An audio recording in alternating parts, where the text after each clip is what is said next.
Desenes de veïns s'han apropat fins al domicili en Xàtiva d'Alfonso Rus, detingut en l'operació relacionada amb el cas Imelsa.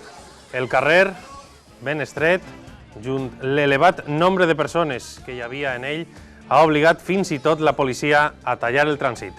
Sentim el so ambient.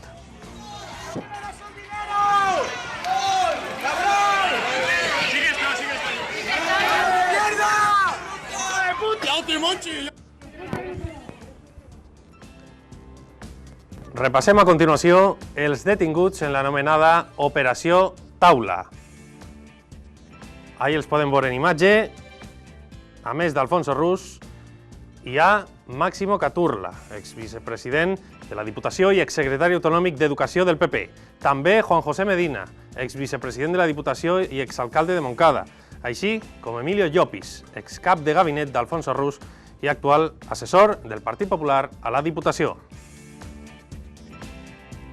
A més, hi ha altres detinguts procedents d'altres administracions, com ara María José Alcón, exregidora de Cultura de l'Ajuntament de València, David Serra, exdiputat del Partit Popular a les Corts, o Carmen García Fuster, i així un total de 24 persones.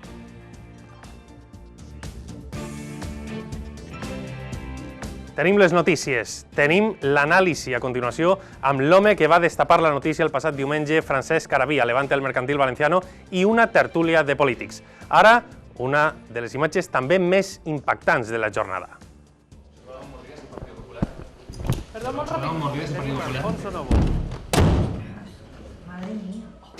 Ahí tenim Alfonso Novo, regidor del Partit Popular a l'Ajuntament de València i també investigat a este cas. Demà haurà de comparèixer al jutjat, al igual que l'assessor del Partit Popular, Lluís Salom.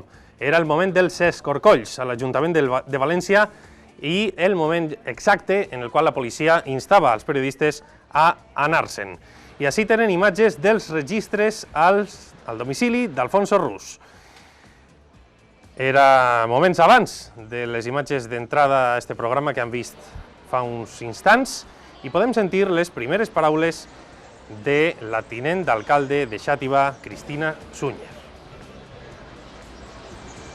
Llevamos 20 años sufriendo una manera de gobernar y donde se vislumbraba esos contratos irregulares, esa manera de realizar toda la contratación administrativa, las adjudicaciones a los amigos, y bueno, las noticias se vienen sucediendo desde hace meses y bueno, parecía que no se iba a producir ninguna detención, pero al final pues creo que ha llegado el momento ya de que pues, preste declaración y explique qué es lo que ha hecho con el dinero público. Actuaban con impunidad y con prepotencia, el dinero era de ellos,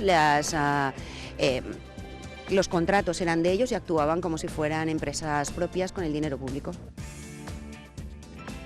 I què ha fet el Partit Popular? Ha suspès de militància, ha esperat fins avui per suspendre de militància els implicats en esta operació. Tots els detinguts han sigut suspesos de militància i se'ls ha retirat els seus càrrecs orgànics. Sentim la secretària general Eva Ortiz i el president provincial Vicente Betoret. Yo voy a insistir en remitirme al comunicado del Tribunal Superior de Justicia porque es una operación que está abierta y a partir de ahí vamos a ver lo que da de sí. Y los únicos que tienen la información real, seria, contundente y veraz son los tribunales. Insisto en remitirme al comunicado del Tribunal Superior de Justicia para no errar en hablar de personas que igual no están dentro de esta operación. En este caso, el competente para tomar decisiones se reunirá, está convocado ya para tomar las decisiones que tenga que tomar, y en ese sentido el comunicado, lo vuelvo a leer: destitución inmediata de todos los cargos orgánicos que desempeñen y su cese en cualquier tipo de actividad relacionada con nuestra formación política. Clarísimo, contundente, y yo creo que no admite interpretaciones de ningún tipo. Poden comentar este programa especial Raonem sobre les detencions amb el hashtag Raonem. I ara, l'anàlisi.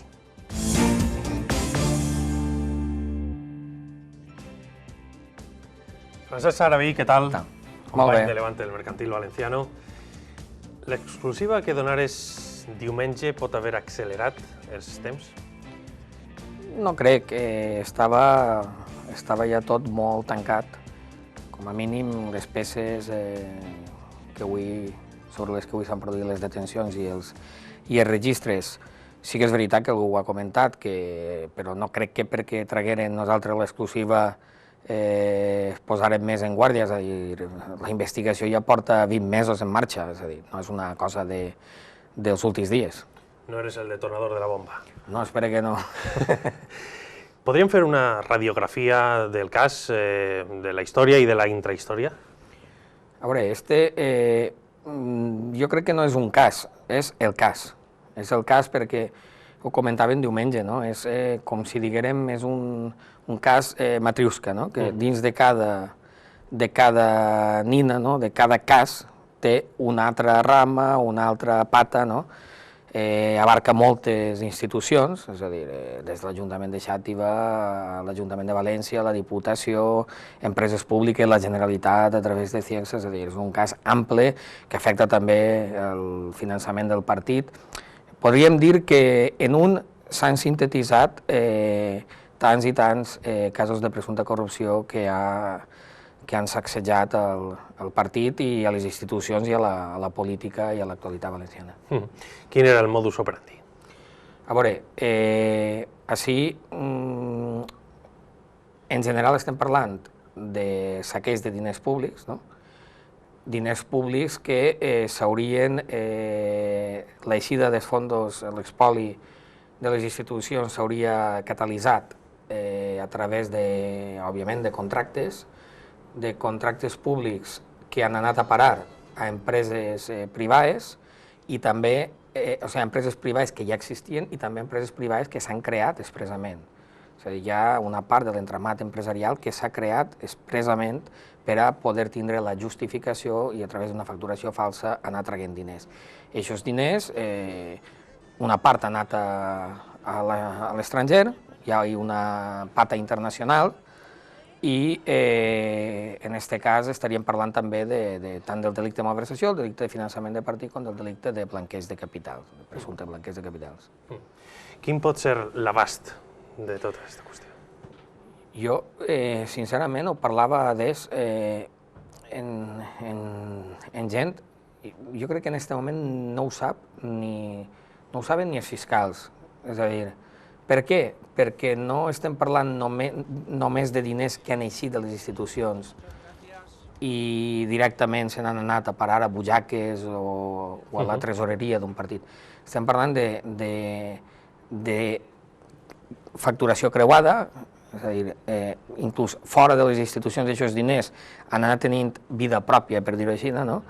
I en una part estaria justificada la facturació perquè s'han prestat els serveis, en altra part no, és a dir, han sigut factures inflades, però clar, és que tenim factures inflades i factures que són falses des del primer euro.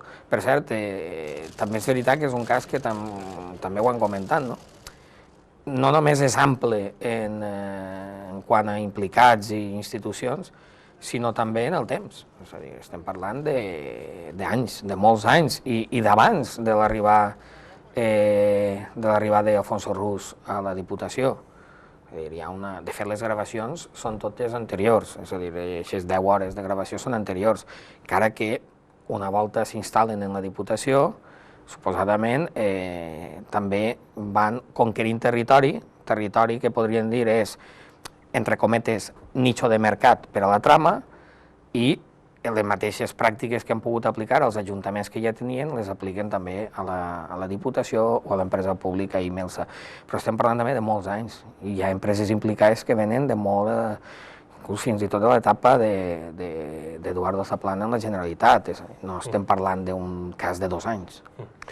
Enhorabona per l'exclusiva de diumenge i per avui i per la tasca en general. Gràcies a vosaltres. Molt bona nit. Gràcies. Tornem en 20 segons amb la tertúlia de polítics. Fins ara.